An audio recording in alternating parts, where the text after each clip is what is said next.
Alright guys, we'll go ahead and get started. My name is Kyle Hornbaker. I run a small apiary called Hornbaker Acres. I'm out of Buckeye, Arizona. So first of all, thank you. It's an amazing group. Thank you guys for showing up, not just to my class, but to this amazing event. And thank you to Cricket Aldridge, who organized this whole event for the third year in a row. I'm hoping you guys had a chance to kind of look around today and see all the amazing things for kids and families and all the great vendor opportunities out there. So again, thank you guys for showing up. We couldn't do this and couldn't raise the awareness about the importance of honeybees without you guys showing up. So thank you so much for showing up. So my topic today is Introduction to Beekeeping, or Beekeeping 101. I'm going to cover a lot of information in a very short amount of time because I think it's important to give you as much information as I can. I'm kind of a fast talker, so if you need me to slow down, say, hey Kyle, shut up for a second, let me catch up. But the three main ideas that I want you to take home is be cautious of the facts. One of the side hazards of being a beekeeper is passion. And I say it's a side hazard because every beekeeper is so passionate about their hobby that they formulate their opinions to be facts. And the fact of the matter is there are very few facts in beekeeping. Not to say that their opinions aren't valid or important or should be listened to, but just take that into consideration. Take their opinions, formulate your own opinions, and use your own methods, okay? Even today, some of the things that I talk about are my opinion, and that's all I can say is it's my opinion. So take my information really with a grain of salt, do your own research, you know. The other thing that I want to talk about or make sure that you know is decide your purpose. I'm guessing that most of you are not beekeepers yet or have just started in beekeeping, but decide why you want to be a beekeeper. We need more beekeepers. That is a fact, that we need more beekeepers. What we don't need is bee havers. And what I mean by that is you can't just put a colony on your property and leave it alone until it's time to collect the honey. You have to get in there, get your hands dirty, get stung. It's part of the process. So you got to decide your purpose. Do you want to have just a couple colonies on your property to pollinate your garden and maybe get some honey out of the deal? Or like me, are you trying to strive for something larger? I'm trying to grow a larger apiary where one day the dream is to where my bees pay me back. The last and I think the most important point is mistakes are okay and they're inevitable. My first year of beekeeping, my wife can tell you this, I made every mistake you can think of. I lost so many colonies, made all sorts of mistakes, but that's okay. I recovered. Yes, I hated losing those colonies. Yes, I hated killing the thousands of bees that I did. But that's what helped me learn. It was like, oh, Kyle, you're dumb. That didn't work. So that's okay. Mistakes are inevitable, and they're okay. You're going to learn from your own mistakes. You're going to learn from other beekeepers' mistakes. So just keep that in mind. So before you even think about beekeeping, start looking into support. There's lots of versions of support. Because beekeeping is kind of such a niche field that not everybody knows about, I think it's really important to find support. You can find support through groups like the Facebook group, Arizona Backyard Beekeepers. That's how I kind of started my support process. It was several years ago. I joined that group. Another group started by Cricket Aldridge. And they've kind of helped me grow into the beekeeper that I am today. And now I started mentoring some of the new members on there as well. It's an amazing group with people of all walks of life and experience from they just started to they've been beekeeping for longer than I've been alive. So lots of different methods of groups, or lots of different groups that you can find out there. Look for mentors. There's beekeepers throughout the entire part of Arizona. In almost every part of Arizona I know of beekeepers. And again, with that passion of beekeepers, they love to share their information. So they love mentoring new beekeepers because they want to make sure they get started on the right foot. From the West Valley, look me up. I've got a pamphlet on the table. It's got all my information there, plus some other resources in there. Look me up. I love teaching new beekeepers. YouTube University, right? Ain't it a great tool? There's hundreds of different YouTube channels out there that are specifically about beekeeping. Some guys talk just about the commercial side. Some guys are just more of introductory type style beekeeping. But here I've listed some of the channels that I really enjoy watching. The 628 Dirt Rooster channel, Barnyard Bees, Jeff Horshoff, Fat Bee Man, Jason Chrisman, and there's several others as well. I just started my own channel not too long ago, so I'm going to go ahead and plug that there and let you guys know about it. Hornbaker Acres on YouTube. But there's a lot of different channels that talk about various aspects of beekeeping. There's also tons of books out there. Beekeeping for Dummies, surprisingly enough, an amazing book with a ton of information in it. I read it when I was a new beekeeper, and I learned a ton of information. Beekeeping with 25 Hives is more of an advanced book. Once you've got things, for the most part, figured out, it kind of helps guide you in the process of maintaining more colonies. Another good book is Beekeeping Democracy, and there's tons of good books out there. Again, they're all going to be listed in the pamphlet. Don't worry about taking too many notes. Most of this information is in the pamphlet, okay? So before you even think about becoming a beekeeper, you need to realize that there's some equipment that you're going to need. Okay, it's more than just the hive, but there's some various equipment that you're going to need. Off to your far left, you see some various what we call hive tools. The hive tool is the basic tool of a beekeeper. I'm sure you've all either seen or heard of it. It's basically a fancy pry bar. That's all it really is, but it's used for different things. You can use it to pry frames out of the hive because bees love to stick things together with propolis. You can use it to pry the lid off of hive. You can use it to pry boxes apart. You can use it to scrape bits of comb that aren't in the right place, or you can scrape bits of propolis off. It's just a general purpose tool that every beekeeper has and every beekeeper loses. I'll be honest, I've lost 3 or 4 myself. Like, oh, where'd it go? It's out in the apiary somewhere. Next most important tool is your smoker. That's kind of the iconic tool of a beekeeper, is the smoker. Most people see a beekeeper use it, but they don't really know the purpose of it. So inside this smoker is some sort of natural smoking element. Either I use just dry straw in mine. That's what I use because you can get a big bale of it for $5. And that's what I use in mine. Some people use pine needles, some people use all natural like cotton cloth. There's smoking pellets that they can use. But there's some theories on why smoke works for beekeepers. The most important or most prevalent theory is that bees communicate through pheromones or through the sense of smell. And so when you puff that smoke in there, it kind of helps mask them from communicating. So that way when you accidentally squish one bee and she releases the hey, I'm pissed off pheromone, she doesn't communicate to all of her sisters like, hey, now we're all pissed off. The smoke's going to kind of cover that. Another theory is that bees think, well, when there's smoke, there's fire. In a natural element where there's bees inside of the trunk of a tree, if there's a fire in the area and bees smell that smoke, one of their mechanisms of defense is to drink up as much nectar and honey as they can and drive deeper into the colony. They save those resources so that way at last minute if they have to abscond or leave the hive, they've got all those resources saved up and they can leave with those resources. Also, they can use that nectar that they just drink up and actually spew it on the inside of the hive if the hive gets too hot during like a forest fire. The advantage to that is now all the bees are further in the hive. And also, just like on Thanksgiving, when you've had a full meal, do you really feel like doing much? No, right? They get kind of lazy and drowsy, and it actually makes it physically harder for them to sting because their abdomen is full of nectar, so it makes it harder for them to be aggressive. The next most important thing I think every beekeeper needs, there's some beekeepers that don't wear protective equipment at all. God love them, I'm not one of them, okay? But I think, especially here with the prevalence of the Africanized honeybee, which I will talk about later, okay, it's important that you at least have some protective equipment on hand. You'll see you can get just the veil, just what covers your face, and that's it. That's a lot of beekeepers do that. You can get a jacket with a built-in veil. You're definitely going to want some gloves, if nothing else, to keep your hands clean because they're going to get covered in honey and propolis and wax and everything like that. So if nothing else, it'll help keep your hands clean. But then there's also an option like what I have here is a full suit. I don't always wear my full suit. I'll be honest, it's darn hot to wear the full suit. But it's just when I'm working some of my colonies that are a little bit more ornery than the rest. Okay. So then the next piece of equipment that you're going to need is the hive. And there's various types of hive styles, like dozens of different styles of hives. I'm going to just go over some of the most prevalent ones. We have a top bar style hive. I don't know if you can see. There's no frame all the way around the comb. It just has the top bar. And we actually have some on display out at the festival there. There's all these different styles of hives on display, so if you want to see them further.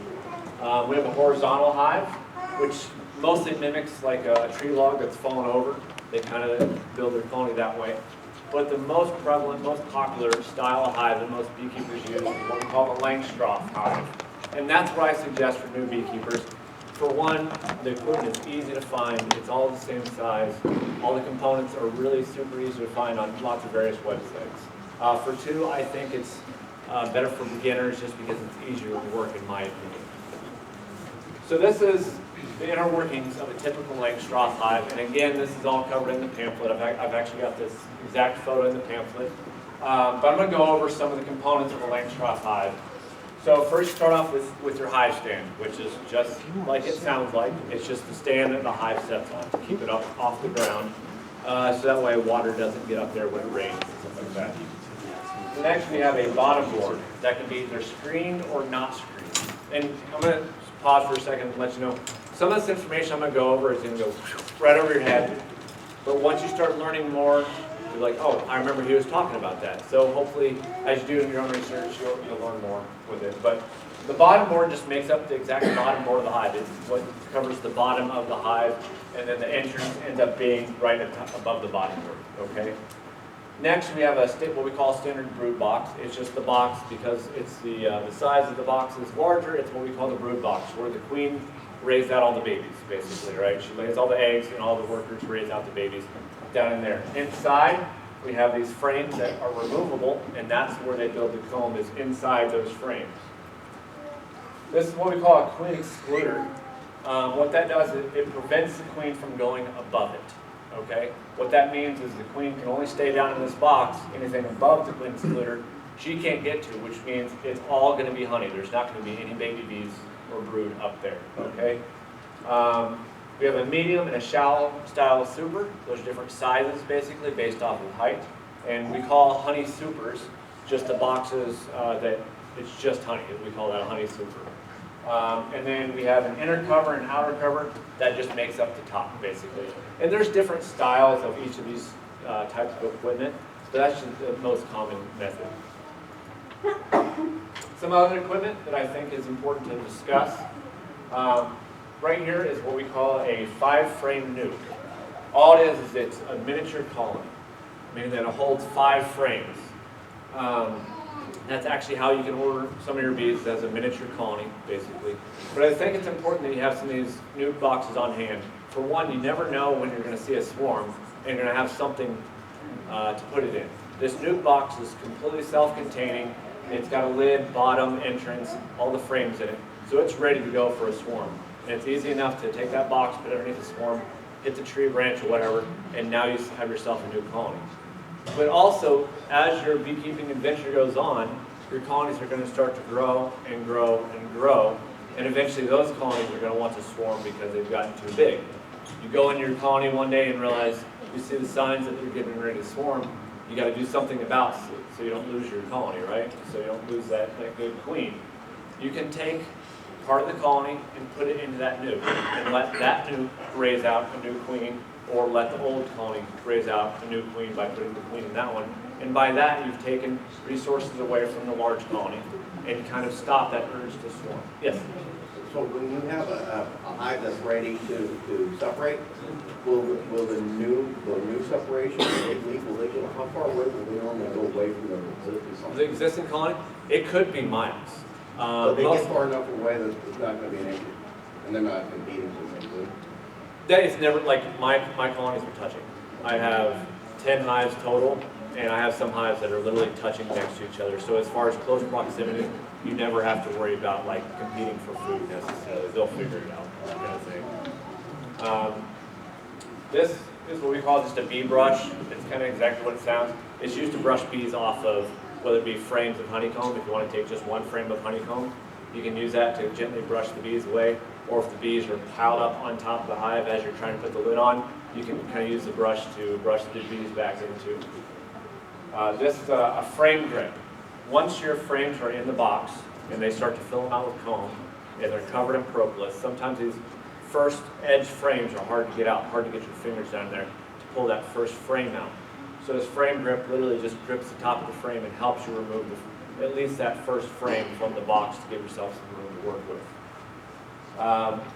Right here, what is shown is a frame rest. It just simply attaches to the side of the box as you're working the hive. You're going to want to take one frame out during your inspection and set it off to the side somewhere, so that way you give yourself room to look at the rest of the frames. That frame rest gives you a place to put that frame of comb. This is what we call a decapping knife. Decapping knives come in several different styles. Some of them are rollers with spikes on them. The purpose of it is to take the caps off of the honeycomb when you're ready to extract that honey from that comb. The purpose is just cut the caps off. Some of them are electric, so that way they're heated. There's lots of different versions of it. Once you have cut the cappings off that frame, you're going to put it inside what we call a honey extractor. This holds multiple frames at a certain angle, and it spins around really fast, therefore slinging the honey out of the comb, and the honey will drain down the sides and out the spout, basically. And what I always tell people is, don't be afraid to build your own equipment. I've built a lot of my own equipment. You learn a lot by doing it yourself. I won't say that you really save any money. I'd like to say that. I'd love to say that. But to be honest, most bee equipment is fairly reasonable. Like a hive body is 12 to 15 bucks. Well, in order to make that out of a plank of wood from Home Depot, where your wood's going to end up looking like this anyway, it's really not saving that much money.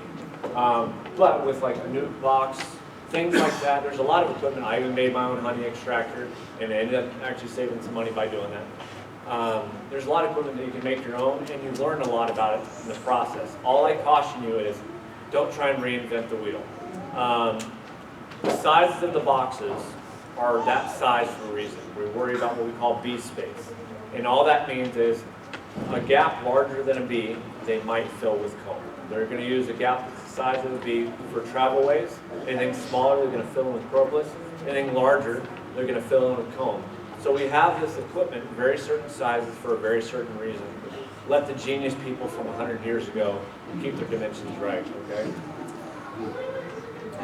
So once you've done your research, gotten all your equipment, and it's springtime, you're ready for your bees, because that's when we all get our bees for the most part, is in the springtime. That's when most of your bees are going to be available, is during the springtime. There's various methods of obtaining your bees. Obviously, the most prominent method is purchasing your bees, okay? I suggest that you buy local when you can, and there's a couple of reasons for that. For one, I'm a local beekeeper who sells bees, so I'm plugging my own thing, you know. But also other beekeepers, helping them out by purchasing their bees, it helps them out. I prefer to help my local beekeepers when I can. I've purchased bees locally, I've purchased equipment locally, things like that. I try and help out fellow beekeepers as I can. But I think the more important note is that when you buy locally, you're buying bees of local genetics, which means that they're already acclimated to our local climate, right? It gets darn hot here in Arizona. I lost bees due to the heat, and my bees were local climate. So it's better for you, the beekeeper, to buy bees that are already acclimated to this local climate, okay? Different methods of buying them or different ways that they come in. This is what we call a package of bees. It's just a wire mesh box of bees and nothing else. The bees and the queen are in there with a jar feeder. You don't get any frames, don't get any comb, nothing. It's kind of like an artificial swarm, if you want to call it that. Those are going to be your more reasonably priced items. It's going to be the cheapest method of buying them.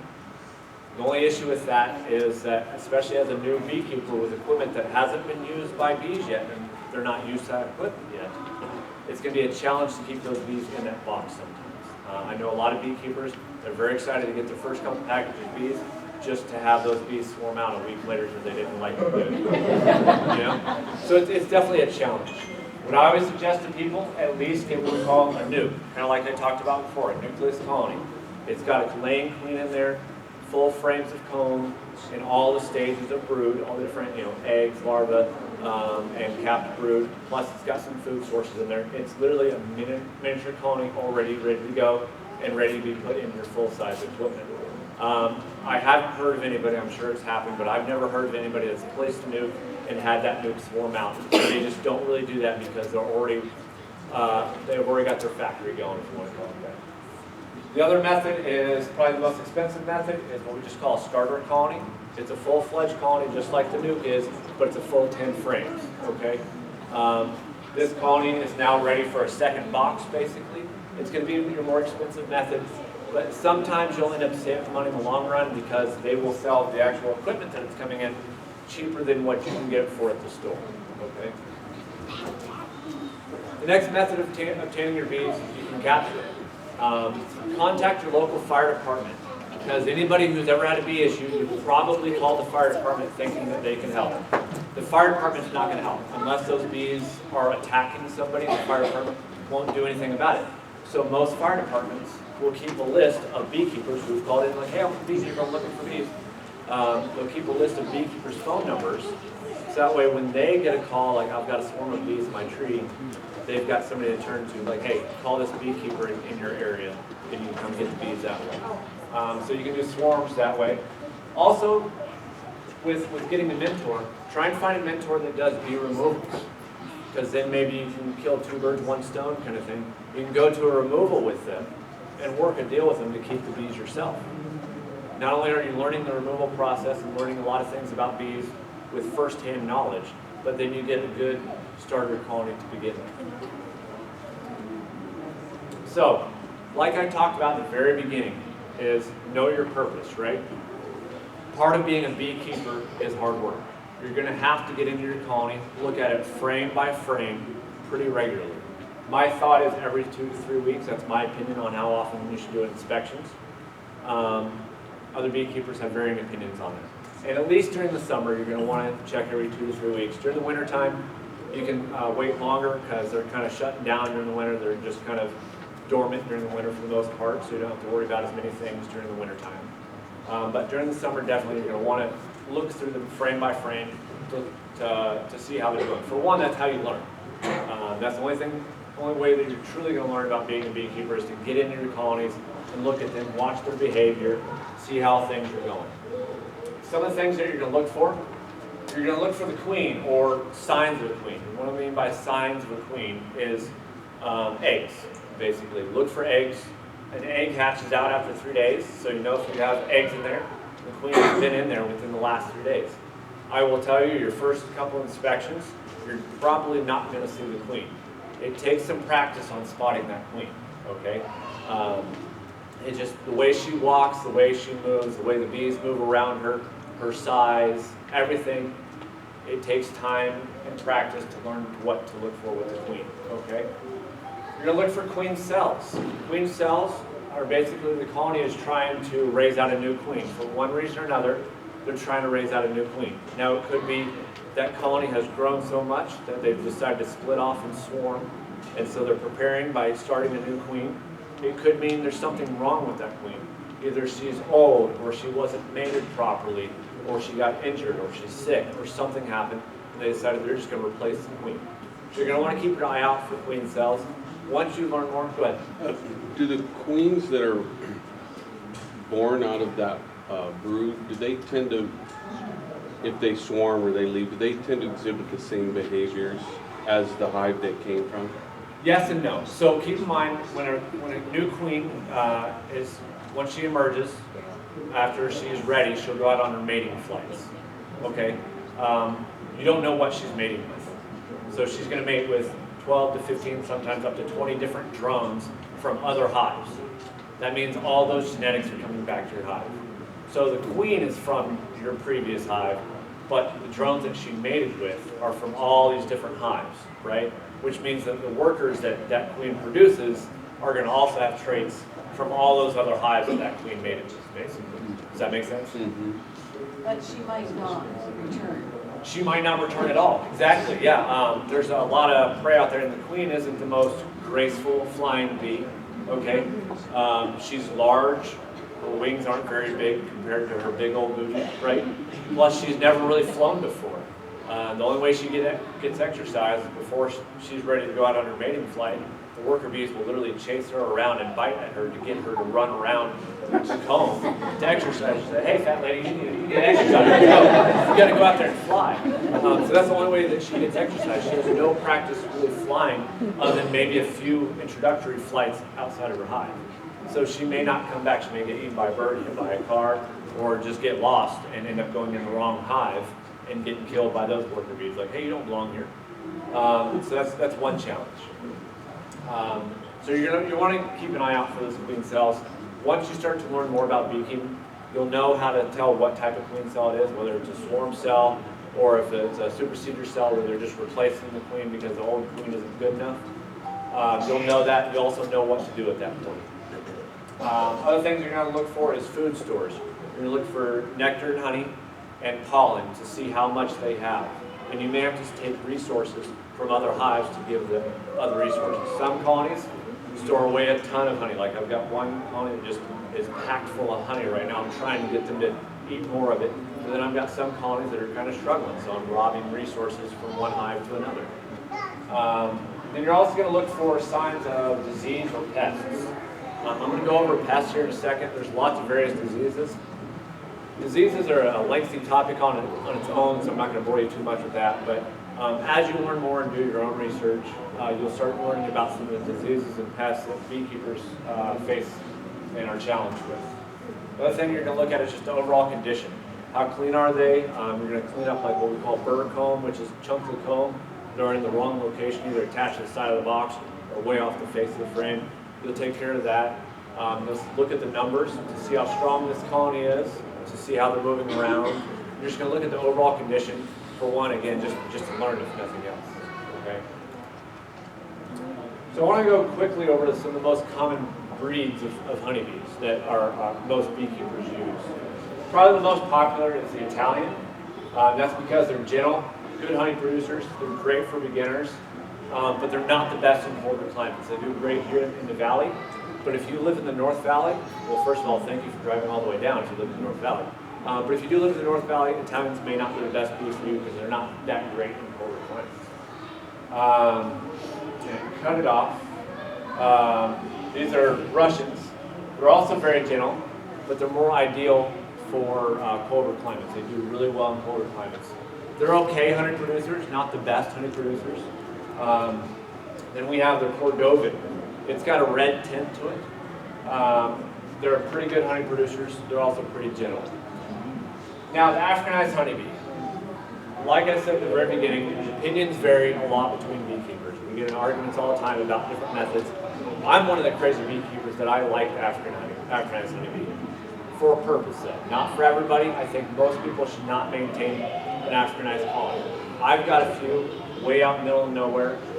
And the reason why I like them, and it's the same reason they were studied in the first place, and then some beekeeper made an oopsie, and now we have them all the way up here in the United States, is because they're pretty much a better honeybee almost all the way around.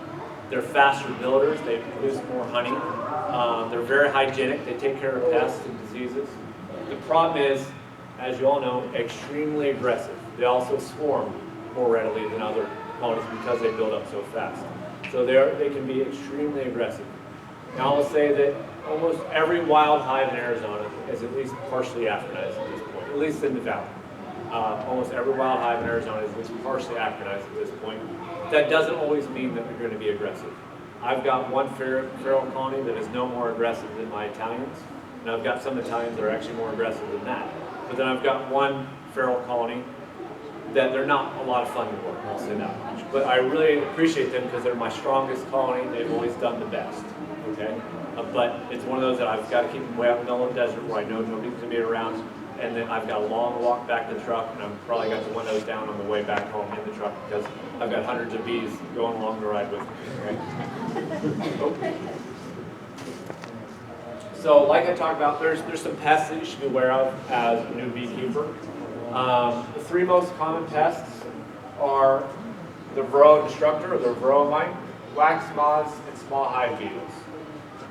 Now the varroa mite, or the varroa destructor is actually what it's called. It's just like a tick, okay? It's a really small tick that attaches itself to the body of a worker bee. And they do that while they're in their larval state. So the female mite will go into the cell where a baby bee is being raised. And she'll lay eggs. Those mites will hatch out, and those mites will attach themselves to the baby bee. The baby bee then becomes an adult bee, emerges from the cell, and those mites now are free to roam, basically. That's probably our most prevalent pest here in Arizona, and everywhere pretty much is the most prevalent pest is mites. Almost every colony has a mite problem. Some colonies do better with it than others. There are some treatment methods, some all natural and some chemical treatment methods.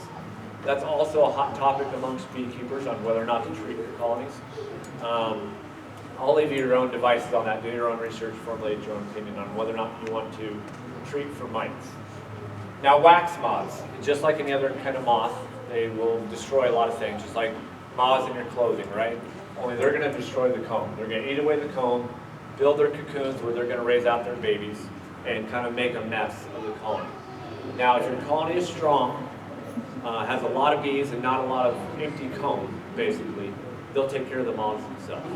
Okay? Where you see the wax moth problem is not very many bees and a lot of empty comb for the moths to forage around. Okay? Small hive beetles. Now, I only know of one or two beekeepers that have ever talked about the small hive beetle here in Arizona. Our climate is really dry and hot and not very conducive to the small hive beetle, but they do exist. Very similar to the wax moth, small hive beetle will go in and raise their own babies and make a slimy mess out of that comb. Again, same thing, especially here, same thing with the wax moths. As long as your colonies are strong, they should be able to deal with the few small hive beetles that we have here in Arizona. So, products from the hive. It's not all about the honey. The honey is my favorite part too, but believe it or not, there are other products that you can get from the hive. So this dark colored tar-like substance is what we call propolis. Bees collect various resins from plants and trees and bring it back to the colony, and by mixing it with various nectar and wax and enzymes, they make this tar-like substance. You'll get to know it really well because it'll be stuck all over your gloves and you'll smell like it. It'll be on your phone. If you're like a nerd like me, I take pictures of my bees all the time and I've constantly got propolis on my phone. But what the bees use it for is almost like a sealant. Any kind of small cracks that they find, they'll fill those small cracks with propolis. They also use the propolis to attach items. If they're building their colony where there's branches inside or something like that, they'll kind of attach the branches to the side of the trunk using this propolis.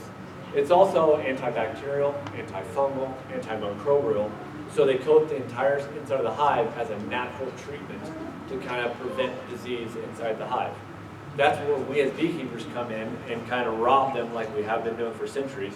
We can actually collect this propolis using what we call a propolis trap, and you can actually consume it. You can freeze it basically and break it up into small bits and turn it into a powder and powder it over your yogurt or whatever it may be.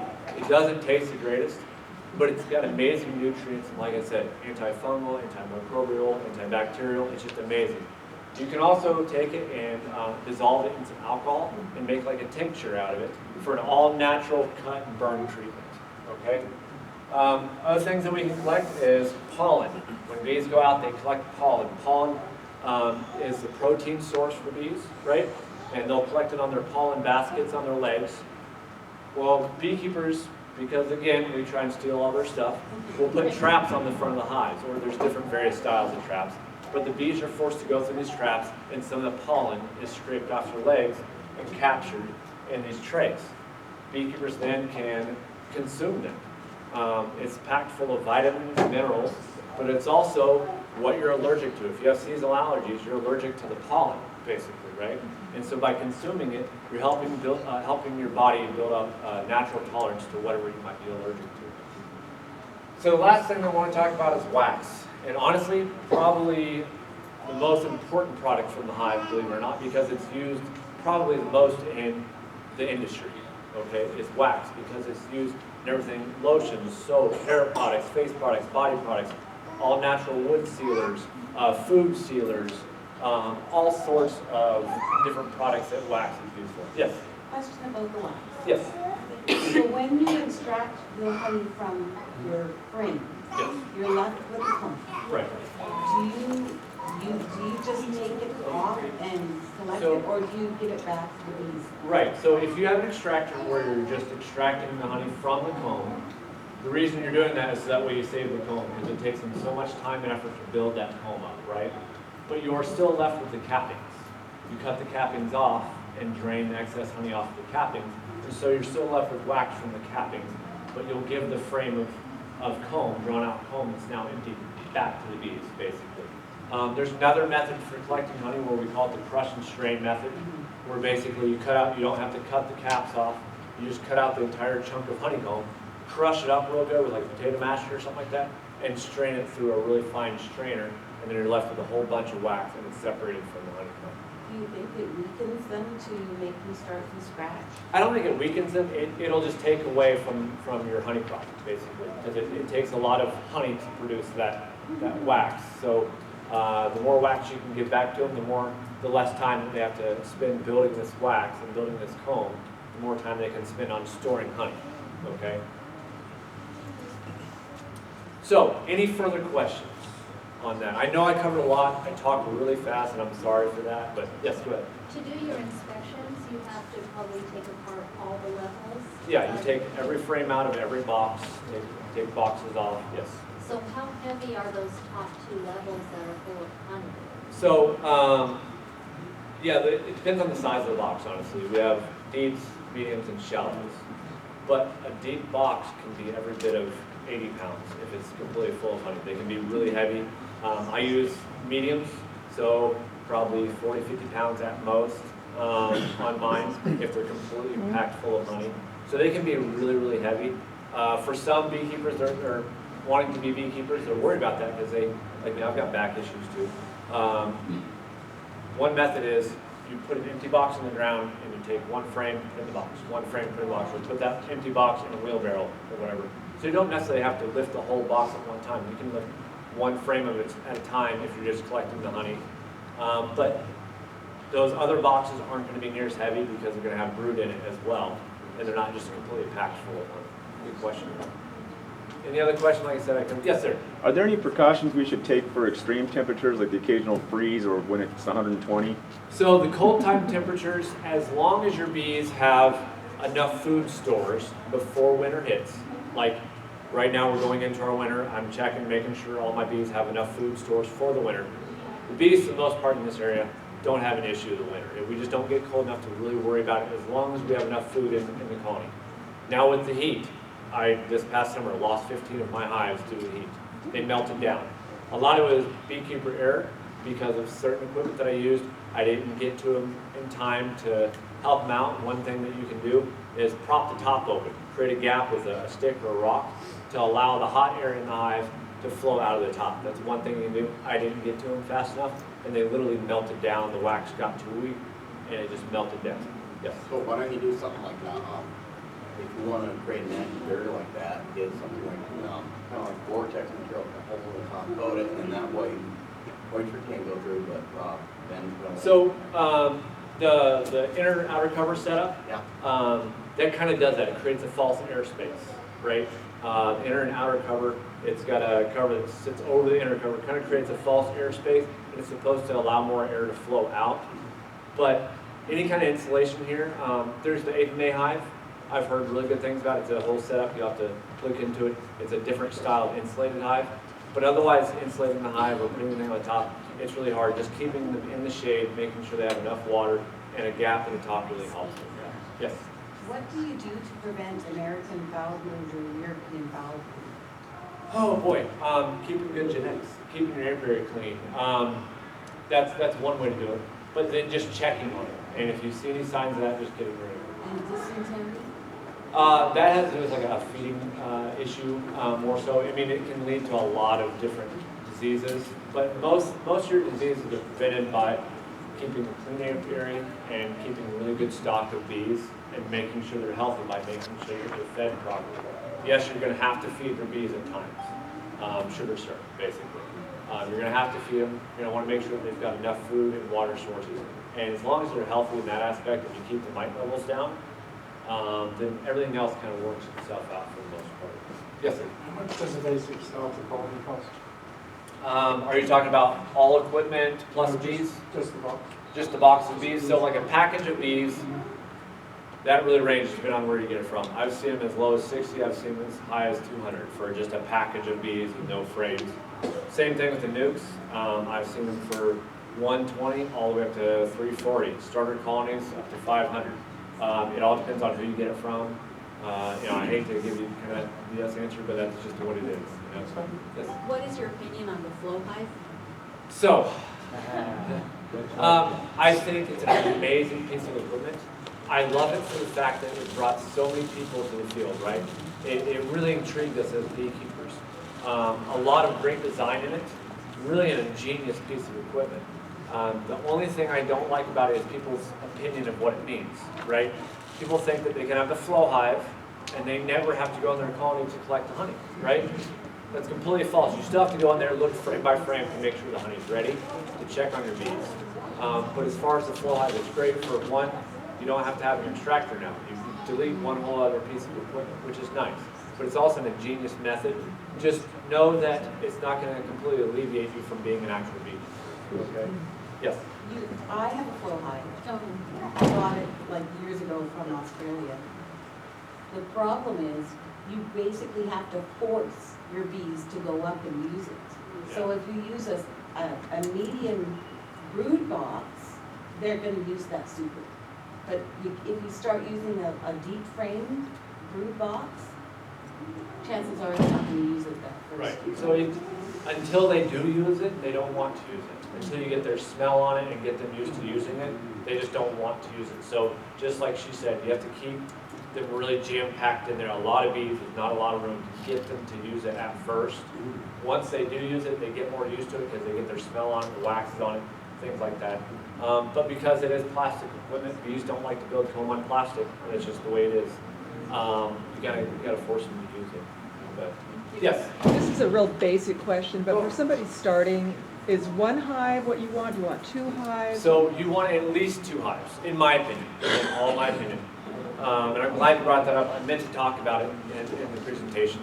But you want at least 2 hives, a couple different reasons. For one, it's hard to learn about your bees without having something to compare it to, right? You have one colony, you see how it's doing. I don't know if it's doing good or not, because you have nothing else to compare it to. If you have a second colony, you can kind of compare them and see, well, now I can see what a stronger hive looks like because it looks better than this hive. Also, if you have one colony that's not doing so well, you can rob resources and pass them back and forth. It's not a big deal to take a frame of brood or frame of the bees and put it into another colony to boost their numbers. Same thing with the honey and food store, honey and pollen store. You can rob back and forth. So my opinion is at least 2 colonies, why not 100?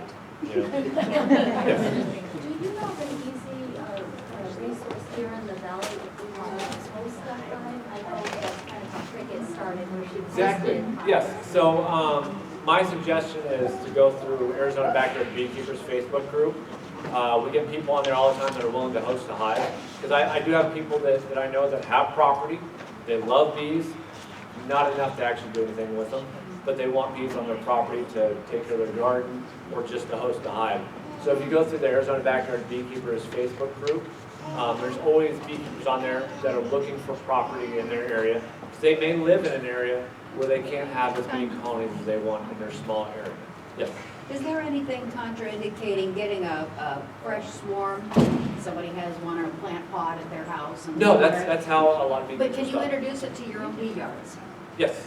Yes. And so, again, just like with the package bees, it's a challenge for a new beekeeper if you don't have any used equipment. Bees prefer used equipment. If you have brand new equipment, it's more of a challenge. There's definitely methods for keeping that swarm in that colony. Using queen excluders so the queen can't escape, so that way when the bees leave, like, oh crap, we're going to queen, we'll come back. But there's methods for keeping them in there, but it's a little bit more of a challenge. But a lot of beekeepers get their start from free bees hanging on the branch that somebody doesn't want there anyway, right? And if they're strong enough to swarm, typically it's pretty good genetics in them. So, yes? Will, sorry, Yes, all right. will Italian queen be able to mate with a feral, like, Yes. Africanized kind of? Yeah, so there's some research on the different types of bees on their drones. It's more on their drones. How high the drones fly to mate versus how high the queens from that species fly to mate. But they overlap enough that they're all going to intermingle. So most of the bees in Arizona are a hybrid of sorts. A lot of my bees are complete mutts, but I did that for a reason. I'm trying to pull traits from all these different types of bees, right? So yeah, they'll all intermingle out the wild when they're mating. Yes, sir. Are there rules and regulations in your neighborhood and stuff to have bees? Absolutely. Every city has a city ordinance or a city code on beekeeping. I don't really know of any cities that just refuse to let you have bees, but it's more on the size of your property, how far you keep the bees from your divider, your property divider, and how many colonies you're allowed to have. But most cities do allow it, it's just strict rules. Tempe does not. HOA is gonna have more. What? Tempe still has a rule, no bees. No bees at all in So Tempe? just Okay. don't tell. Right. They're trying to change the rule, but it just takes a while. As I say, HOAs have a lot more opinion about whether or not bees can Right. be on your property. Right, exactly. You have to lean more on your HOA with that. I personally would fight them or just not tell them, just like you said. Whatever. So, Where would we find those regulations? through your city website, most of the time you'll find on your city website, every city website's a little bit different, but you should be able to find their city code book or their city ordinance book. Just do a search in there. And with that said, if you want to sell your honey, do you have to have paperwork or anything like that to sell honey? No, so honey is under, I forget the term, cottage laws, basically. It's just like selling fruit. Because you don't actually do anything to it, you don't cook it, it's under cottage laws, meaning that you don't have to have any kind of licensing to sell the honey. There's some labeling requirements by the USDA on what's required to be labeled on your honey jars. But because you don't manipulate the honey in any way, you don't cook it, you don't change the makeup of it, it's all natural, you don't have to have any kind of licensing to sell the honey. Good question. Anybody else? Yes? How does it work with, like you said that you sell bees in the spring? So, I mean, how many colonies do you have to have before you start almost like making new colonies that you sell on? So I will say that, I'll put it this way, it's not necessarily a number of colonies, it depends on what your goal is. Do you want to get honey right away or do you want to make bees? You can't do both. You know what I'm saying? So like for this colony, you can grow them and split them down to several colonies or grow them and collect honey. You really can't do both in the same season. I'll say that from one of my colonies, I was able to produce an extra 8 colonies from that one colony in in a matter of a few months, basically. I created 8 colonies from one colony, but I also split where we turned one colony into 2 very aggressively. I took 2 frames of bees and made a new colony. That's very aggressive. You have to have a queen for each one of those? I let them raise out a new queen. I made sure that each colony that I made a new one had eggs in there that they could raise out a new queen on their own. Any other questions? If you think of questions later, I do have a booth out there. Feel free to come talk to me. Just be warned, I'm a complete bee geek, so I'll probably be here the entire time as you hear me blabbing on now. So again, thank you all for coming. And I hope you enjoyed the